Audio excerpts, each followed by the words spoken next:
உங்களுக்கு ஏற்ற வசதியில் இந்த உலகம் வர வேண்டும் என்று ஒருபோதும் நினைக்காதீர்கள். அதற்கு தக்க நீங்கள் உங்களை நகர்த்திக்கொள்ளுங்கள். It is always easy.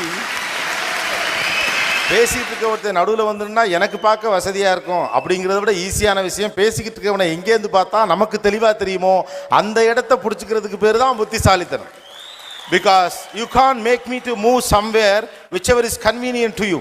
உங்களுக்கு வசதியாக இருக்கும் இடத்தை நோக்கி இந்த உலகத்தை நகர்த்தவே முடியாது. ஆக இந்த உலகத்திற்கு ஏற்ப நீங்கள் சரியாக நகர்ந்து போவது மட்டும்தான் இன்னைக்கு இருக்க காம்படிட்டிவ் மார்க்கெட்ல நீங்க ஜெயிக்கிறதுக்கு முக்கியமான விஷயம். இன்னைக்கு நிலை அப்படித்தான் இருக்கிறது.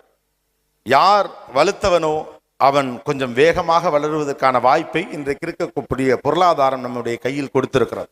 ஸோ வலுத்தவனாக இருப்பதை தவிர வேறு வழியில்லை என்ற இடத்தை நோக்கி நகர்ந்து கொண்டிருக்கக்கூடிய இந்த சமூக வாழ்க்கையில் எந்த வழியில் நான் போய் இந்த இடத்தை பிடிப்பது என்பது